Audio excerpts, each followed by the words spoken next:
Imagine this. You wake up one day and everything feels off. The world looks the same, but something deep inside you has shifted. You start to notice patterns, habits you can't explain, emotions that rise out of nowhere, decisions that seem to make themselves. You realize, with a sinking feeling, that you're not as in control as you thought. What if I told you that your life, your relationships, your successes, your failures, is not being shaped by your conscious choices, but by a hidden force, a force so powerful, so pervasive, that it operates beneath the surface of your awareness, pulling the strings of your reality. This is your subconscious mind. It's the silent architect of your life, the unseen hand that writes your story. But here's the paradox. The more you try to control it, the more it controls you. Why do you keep repeating the same mistakes? Why do you sabotage your own happiness? Why do you feel stuck, even when you know what you need to do? The answers lie in the shadows of your mind. And the deeper you go, the more you'll realize your reality is not what you see. It's what you don't. Let's start with a question. Who are you, really? You might say your name, your job, your beliefs, but these are just the surface, the tip of the iceberg.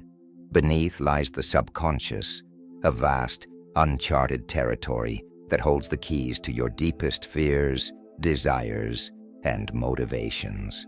Carl Jung called this the shadow, the part of yourself you refuse to see. It's where your unresolved traumas, your hidden insecurities, and your unspoken dreams live. And here's the unsettling truth. Your shadow isn't just a passive observer. It's an active participant in your life. Think about it. Have you ever set a goal only to find yourself inexplicably drawn away from it? Have you ever felt a surge of anger or sadness without knowing why? These are not random events. They are messages from your subconscious, trying to tell you something you've been unwilling to hear. But why does this happen? Why does your subconscious have so much power over you? The answer lies in evolution. Your subconscious is ancient, a survival mechanism designed to protect you. It stores every experience, every emotion, every lesson you've ever learned, and it uses this information to guide your behavior, often without your conscious approval. For example, if you were humiliated as a child, your subconscious might steer you away from public speaking, even if your conscious mind wants to excel at it.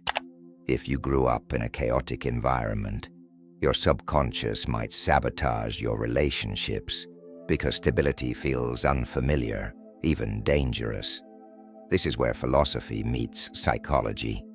Friedrich Nietzsche once said, "You must have chaos within you to give birth to a dancing star." But what happens when the chaos takes over? When the subconscious becomes a prison rather than a tool? Jean-Paul Sartre argued that humans are condemned to be free, that we must create our own meaning in a meaningless world. But how can we be free if our subconscious is pulling the strings? The truth is, your subconscious is not your enemy. It's a reflection of your deepest self, a self you've been too afraid to confront. And until you do, it will continue to shape your reality, often in ways you don't understand. So, what does this mean for your life? Imagine your subconscious as a scriptwriter and your conscious mind as the actor. The scriptwriter writes the lines, sets the scenes, and dictates the plot. The actor delivers the performance, believing they're in control, but in reality, they're just following the script. This is why you keep falling into the same patterns, the same toxic relationships, the same self-destructive habits, the same cycles of fear and doubt. Your subconscious is replaying old scripts, written in a language you don't fully understand. And it's not just you. Society is built on subconscious scripts, cultural norms, social hierarchies, even political systems. They're all shaped by collective subconscious beliefs. Take cognitive biases, for example. Confirmation bias makes you seek out information that confirms what you already believe. The sunk cost fallacy keeps you trapped in bad decisions because you've invested too much to walk away. These are not just quirks of the mind. They're tools your subconscious uses to maintain control. But here's the most unsettling part. Your subconscious doesn't care about your happiness. It cares about your survival. And in the modern world, survival often means staying small, staying safe, staying stuck. This is the trap. You think you're living your life, but you're really living a script written by a version of yourself that no longer exists. So how do you break free? The first step is awareness. You must become the observer of your own mind. Notice your thoughts, your emotions, your reactions. Ask yourself, why do I feel this way? Where does this belief come from? This is where shadow work comes in. Carl Jung believed that integrating your shadow, facing the parts of yourself you've rejected, is the key to wholeness. It's not easy. It requires courage, honesty, and a willingness to sit with discomfort. But the rewards are immense. When you confront your shadow, you reclaim the parts of yourself you've lost.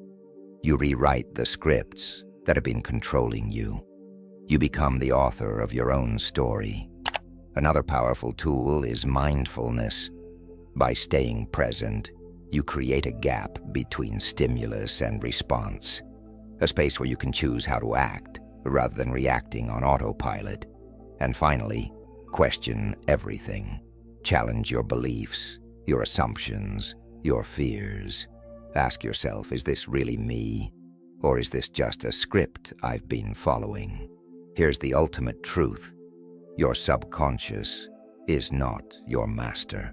It's your ally.